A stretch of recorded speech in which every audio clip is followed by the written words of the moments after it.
Hello everyone, welcome to another edition of Metis Warrior here with Timothy and Alexandria. Hello everybody. It's been a long road to recover this missing database, stolen database, Metis database, and the Metis artifacts that went missing from the Metis Resource Centre.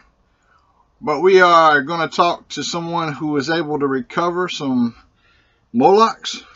Jake Freeman was able to recover some Mukluks from the that came from the Metis Resource Centre, and the Mukluks came in a box labeled Metis Resource Centre and also included a pair of leg wraps that dancers used for powwows, among other things. And apparently Jake was able to come to an arrangement with the poster and purchase them last month for a dollar amount that she's not wanting to disclose. But we sort of want to get information right from Jake Freeman. So here we go. Let's place the call. Hello? Hello? Is this Jake Freeman? Hello? Yes. How you doing? You're here with Timothy and Alexandria. How you doing? I'm good. How are you guys doing? We're doing good, thank you. And so what we want to kind of talk about today is your road to recovering the artifacts that went missing from the Metis Resource Centre. We've been working on this case since November of 2018, and so it's been a long road for us as well, and we were glad that you were able to recover the Mukluks. And I was wondering, could you give us a little bit of history on the items? Yeah, so there had been a post online for a fundraiser for a language camp, and one of the items being donated had been this pair of Mukluks that were still in a box marked Metis Resource Centre. Right. So I had reached out to the woman who was donating them and kind of explained a little bit of the history of, you know, everything is missing, and it would be, you know, important to me, as well as those who worked at the resource center, that I could try to, if I could get them back in a way. So she had also, how she came across them was they had been on Facebook Marketplace, and she had purchased them from someone else locally. And it's interesting that that they're still in the box, clearly marked. And I was also able to get some old photographs from the resource center that shows the Mukluks and the leg wraps and some other items that are clearly still missing. And yeah, so I've actually been in touch with the woman I got them from, as well as the woman that she got them from, that had them, that posted them online. Her husband owns a, like, disposal company. So what had happened was they had a call that there was this abandoned storage locker. They went in and cleaned it out. And she, from my conversation with her just last night, she's actually, like, sickened to hear about what has happened. Yeah. And her husband is going to be digging into it. It wasn't him, but he's going to try and go back through the records. And I don't know when she got them. Like, when was that locker cleaned out? It was just a matter of they were destined for the dump. And sometimes if they would find something, they would, you know, it's their business. And I understand that and respect that. Right. They would, you know, keep some items and try to sell them. And that's kind of how they came across how she came across them, I guess. So, yeah. And more to what you're saying, Jake, and this kind of validates, when we interviewed Roxanne Richard back in November 2018, she actually approached us because she couldn't get help by anybody. And Roxanne, of course, worked at the Metis Resource Centre, and she said that one day everybody showed up for work and the doors were locked and all the artifacts and everything that they had in there were completely cleaned out. And she told me, because I have family members that had you know, very historic stuff that they donated to the resource center. So I've always been in contact with them, and they were very upset. And Roxanne said when they inquired where all the artifacts and, you know, the merchandise that they were selling there was, she was told that it was put in a truck. There was trucks that were backed up there, and the trucks were taking them to a safe place to be stored. And when she reached out to an organization, she was told to go F herself. And you know, she wanted to know where, because a lot of people, there was a lot of artists that had paintings there. I've spoken to artists that have paintings there. They were alarmed because they were on loan to the resource center, and all of a sudden their work, you know, their artwork was gone, and nobody refused to answer. And we also, Roxanne Richard told us to reach out to Randy Ranville, and we did place a call to Randy Ranville again, November 2018, because, and this is just alleged, Roxanne told us that, and it's been alleged that Randy Ranville didn't have a Metis card himself, and he was doing the genealogy there. Again, I have a family member. Can I interrupt for a minute? Yeah. Okay, so we actually talked to Randy, and we asked him about if he had a Metis card or not, and his response to us was, why would I need one?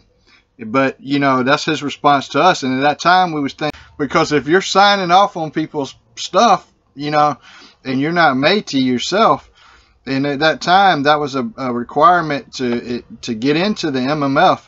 It was very concerning to us. It's just struck there were some issues there, you know. Yeah, because some of I think it's also important to acknowledge that the Metis Resource Centre was not owned or operated or originally never affiliated with the MMF. That was the whole purpose of it. Right. Was that it was not a political organization. Exactly. It was never intended to be. The fact that anyone there, including my mother, who, you know, co-founded the Resource Centre, the fact that, like, I myself do not have an MMF card. You know why? Because I don't want one. Right. Because to me, it's a political organization. It doesn't. To me, what makes you Métis is your roots and your kinship and your community, not a political organization.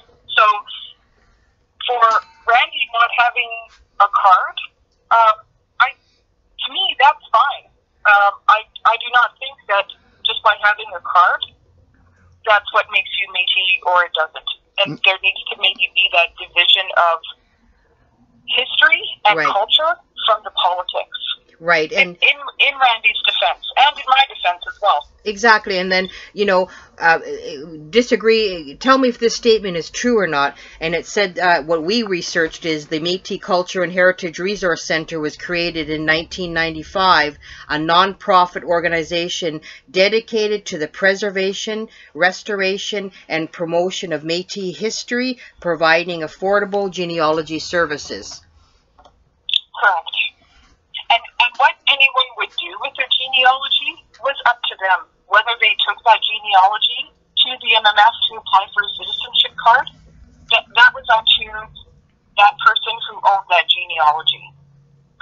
It never went through the Resource Centre. Like, the Resource Centre didn't then file it with the MMF originally. Whether that changed once they moved on to McGregor or not, but that was never the intention of it.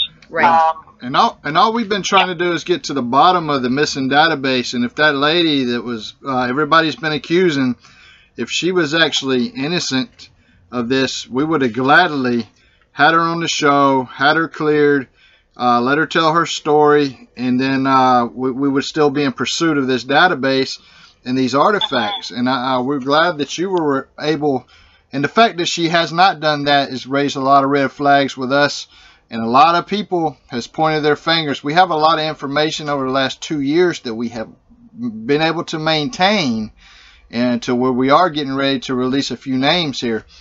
But it just going back to the Randy Ranville thing. If he's working with the MMF in a different capacity, I would personally want him to have an MMF card, and I think a lot of other people would too, if he's working inside the MMF in the political organization. I think anybody doing that should have a MMF card. But I understand what you're saying. You're right. That card doesn't mean you're Métis or not.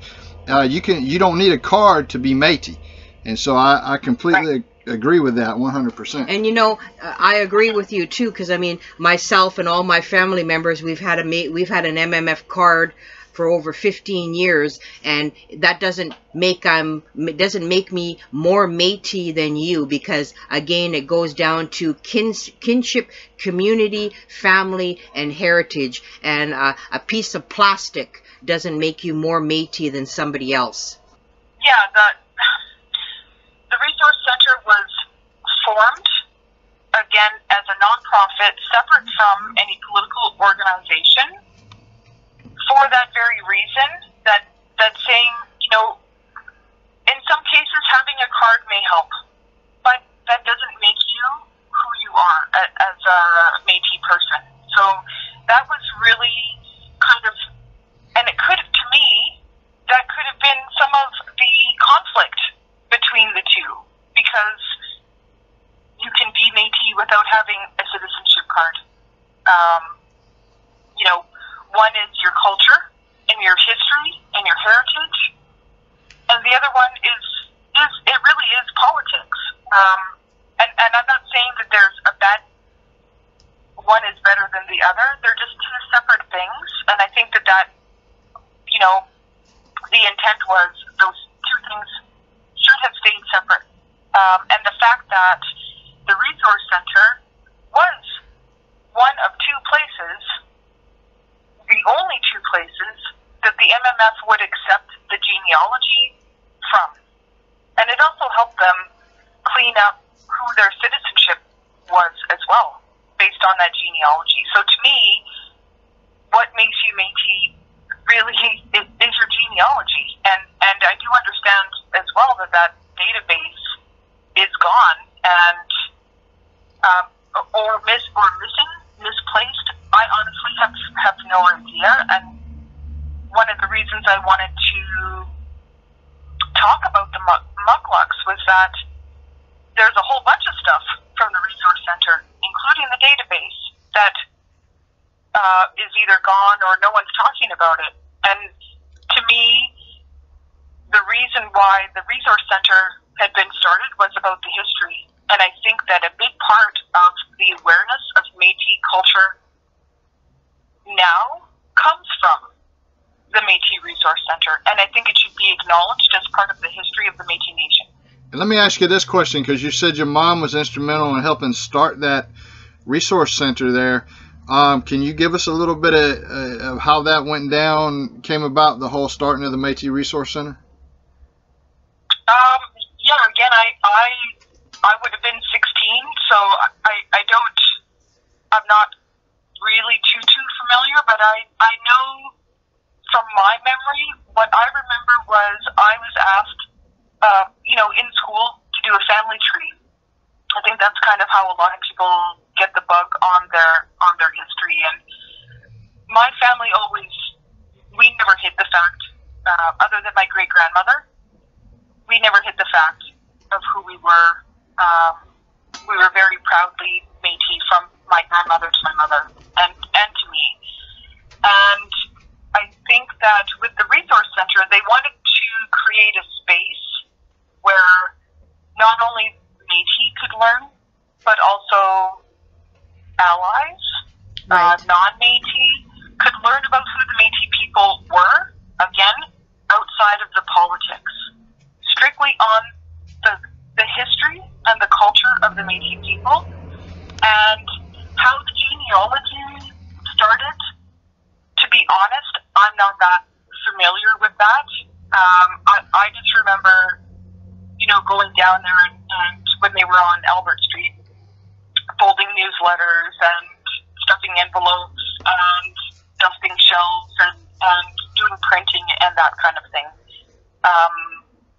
But it was obviously very important to my mom, Right. and to the community that there be some sort of awareness and a safe space for the community to gather and come together and learn and rebuild those connections amongst ourselves and in our community. Well, let me ask you this question then. I'm assuming that your mom couldn't have not been happy when the things happened that happened with the Resource Center, with the database getting gone, the artifacts missing. Did she ever comment on that? Well, I can tell you that, so the Resource Center was started in 95. My mother was diagnosed with breast cancer in 1999, and my mother passed away in 2005.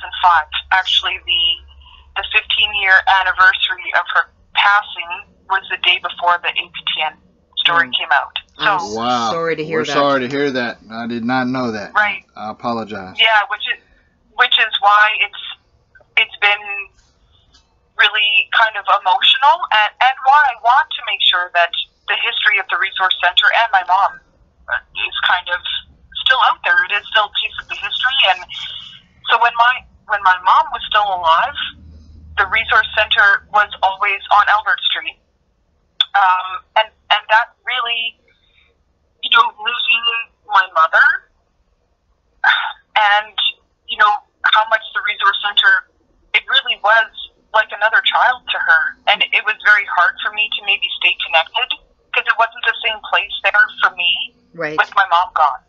Right. So my mom actually, she would have never been happy the fact that they moved on to McGregor, because that building is, and even at that time, was owned by the MMF, and it was always supposed to remain separate. I understand that there was, the logistics or the financial aspect to it for them moving to McGregor, but that in itself would have upset my mom, and imagine everything now gone. Really, she'd be devastated.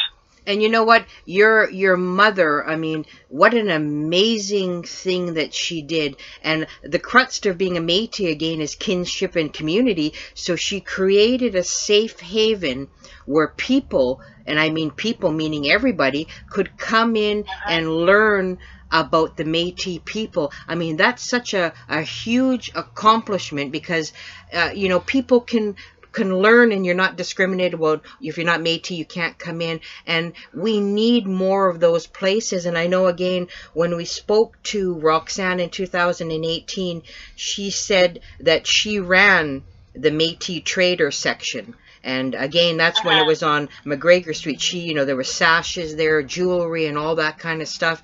And the part that really, to this day, and Roxanne has passed on since we've spoken to her, but she told me, and she told us, that she actually went to the police when all, she seen the trucks loaded up with the artifacts, all the merchandise, because she ran the store. And she said she was so upset, she went to the police trying to file a report, and the police would do nothing about it. They said there's nothing they could do about it. And to her, it was her sort of life mission to get to the bottom of where those artifacts, because she knew, I told her, I have family members that had stuff that were so historically important that were passed down through their family on loan to the Resource Center, so everybody could, come in and enjoy them. And these people had no idea where these items, to this day, they still don't know where these artifacts are. Right. And I think that was one of the reasons why I wanted to get the Mukluks. So one of the reasons is, everything is gone.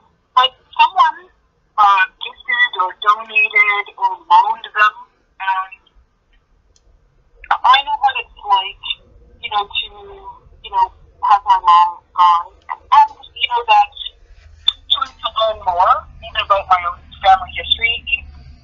My aunties are still around, but to me, it maybe isn't quite the same as having your mom, and especially with all the work that she was doing. But one of the why I wanted to get the Mukluks back was someone donated them. They meant something to someone, and they were honored and respected where they were.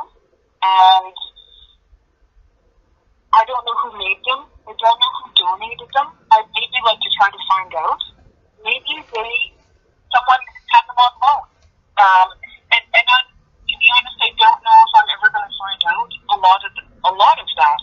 But I'd like to at least try. And I think that even with them being here with me for now, they're at least respected. And I know the history, a small piece of the history of them. But it would be nice to find out more about that. And if it, even with the images or the photos or anything, if there is other pieces that people recognize, or I honestly don't know what happened to the rest of it, but I think if people were aware of, these things were on display or donated or on commission or they were gifted, they should have been respected. And I know that there were many people who tried to find out, what happened with these moving trucks and that kind of thing. But let me ask you, so, since you've been talking to the people that in kind of a chain here, do you think you got an idea of where the other things may have ended up? I personally feel like whatever or whoever had the storage locker, I think that likely things did go to the dump. Whether that includes the database, I honestly have no idea about that part of it. But there was I have a list of over 2,000 resource materials, so like books and not necessarily posters, primarily books. Not digital information, but where's the 2,000 books? Yeah, and that are gone, and a lot of those were really rare copies. So yeah. Did that all go to the dump?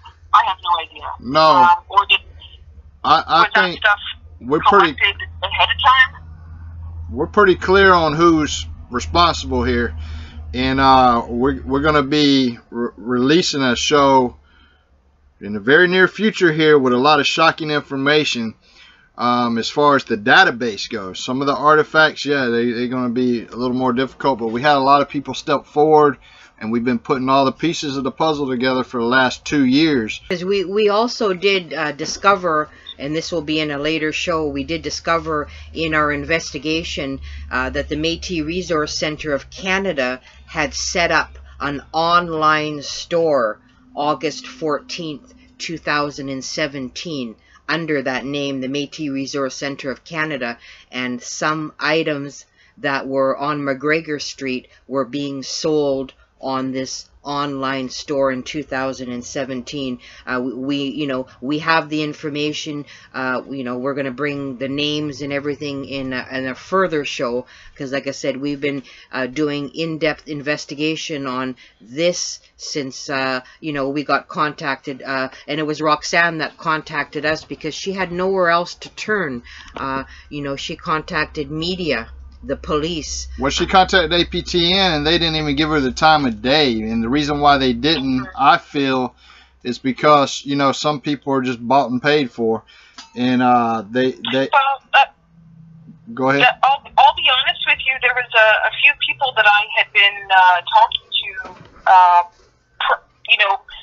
around the time that I had reached out to APTN, and a few people had said, "Well, you should be careful." And I thought, be careful of what?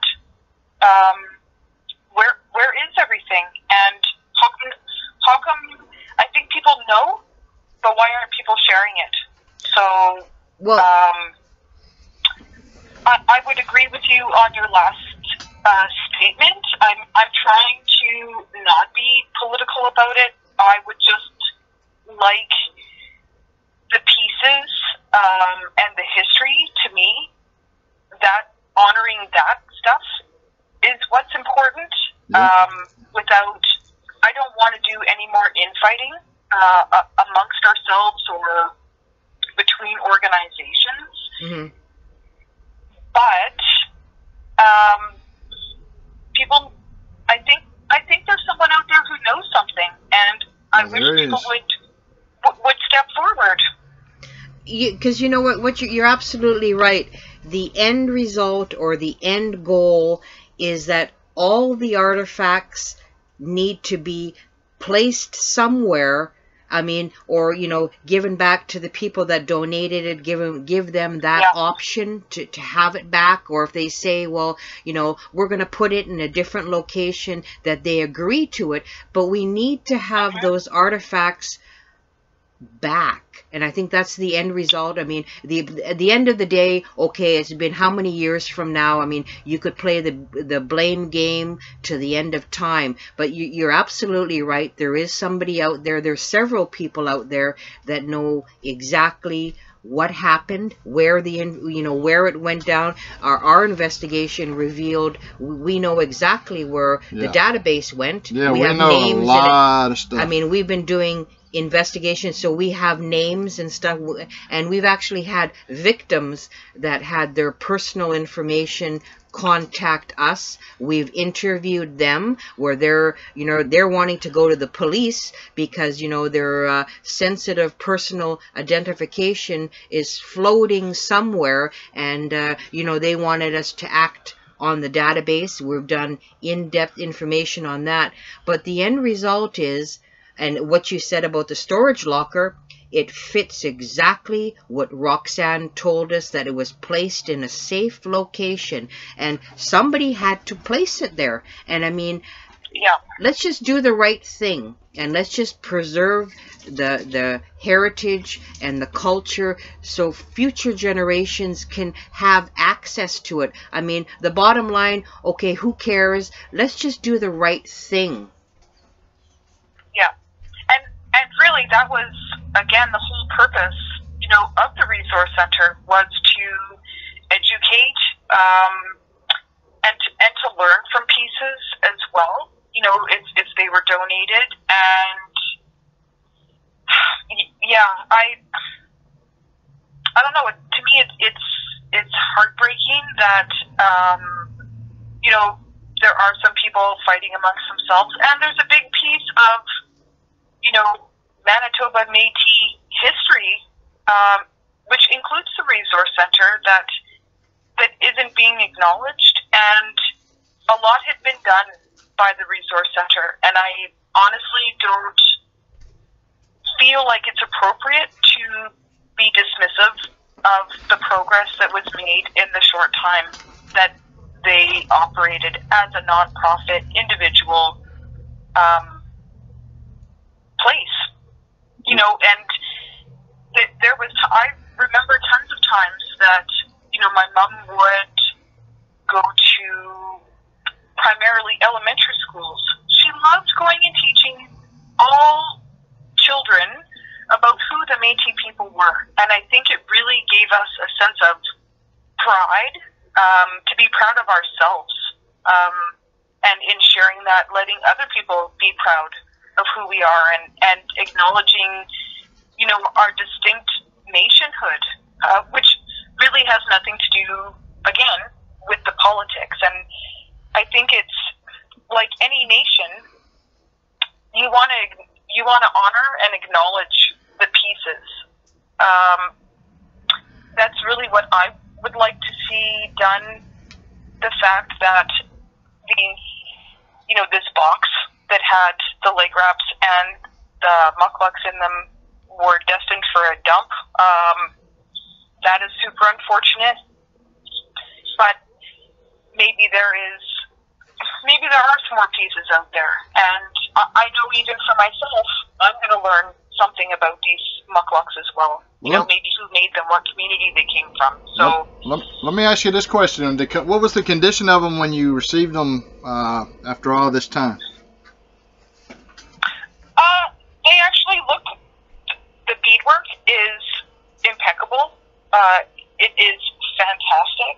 They have likely been in a box for quite some time, so there's honestly nothing wrong with them. I had thought that there had maybe been some water damage or something on them, but I'm learning that that's what home tan caribou looks like, which I had never seen before. So they,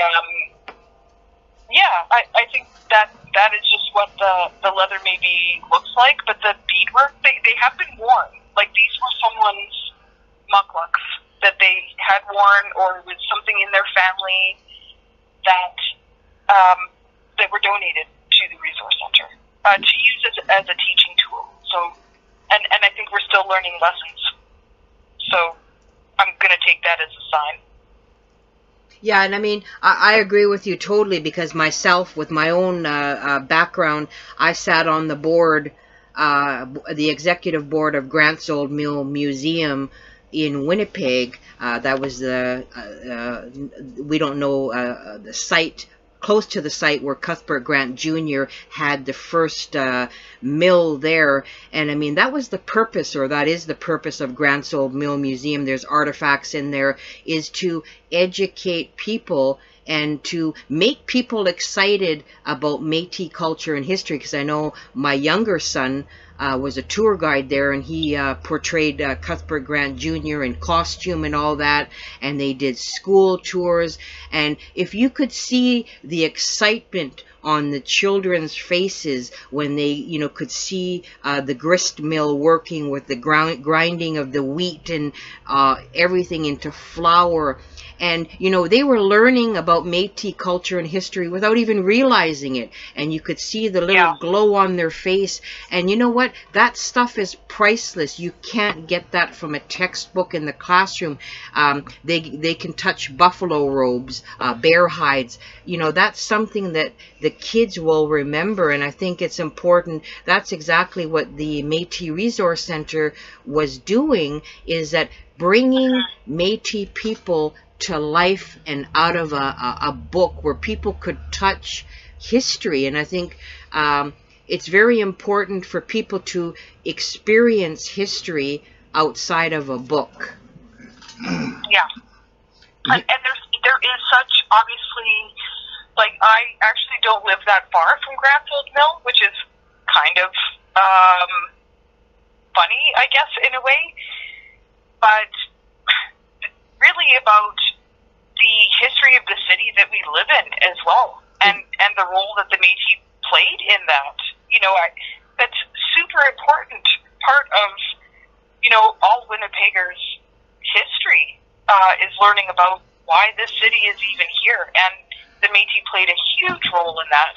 And, you know, that history should be,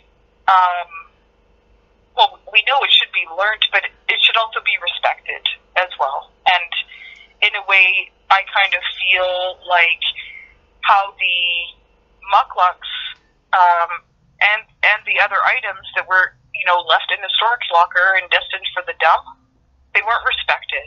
And I'm trying to bring a little bit of respect back to the pieces, as well as the legacy of the Resource Centre, the legacy of my mother.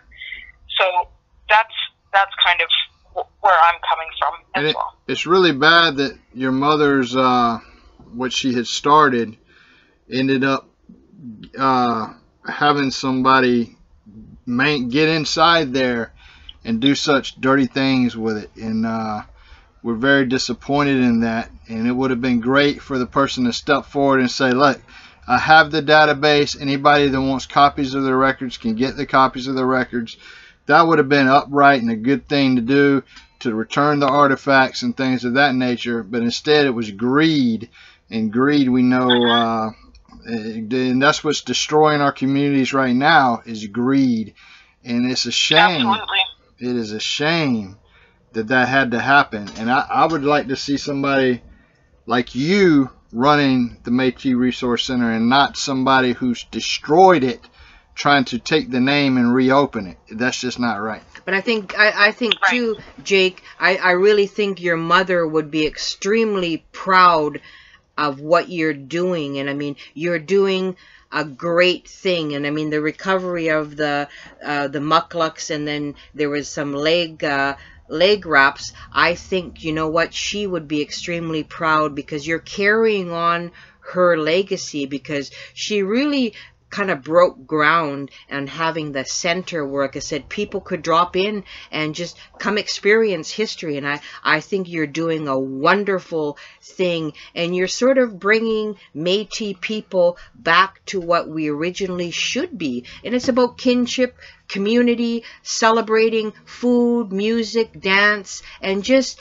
being together and sharing stories, heritage, in our family trees. And I think with a lot of the political stuff, all that is being forgotten, and we should come back to, you know, who we are as a people, and just celebrate our heritage and our culture. And everybody is doing their part to promote it, and in their own way, and every little small step adds up to something huge. And who cares about the politics? Let's just celebrate who we are as a people.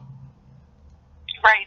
You know, and it, respectfully as well, some people do care about the politics, and that's also okay. That, again, was never my upbringing. The politics were always a very separate thing from culture. And I think it's important to acknowledge that the culture and the politics are separate, and they should be. And that culture is also to be shared with either people trying to learn about their own history, or about people trying to learn about their community or about their neighbors, and really creating a respectful environment, or, you know, again, a larger community. And I think that it's really important to acknowledge that, you know, the foundation or the forming of the Métis Nation was also done in collaboration with our First Nations neighbors. And I think that we're so busy trying to maybe politically define ourselves separately as our own people, that we're also disengaging from those relationships that we have with the other nations that shared our territory as well, and plotting, you know, one against the other, who's more important or who has more rights. I really don't believe in that. And I think that if, whether you're First Nations, Métis, you know, an immigrant, a settler, that kind of thing, we need to really just be working all together and acknowledge the fact that we maybe have differences, but we can't fight amongst ourselves. We can't fight amongst our nation, and we can't fight with other nations. We can't fight with the settlers. We need to be respectful of all people. And if you look back at the history of the Métis Nation, yeah, there obviously was some, you know, fighting amongst nations, but there was also a respect there as well. And I would like to see that respect come back.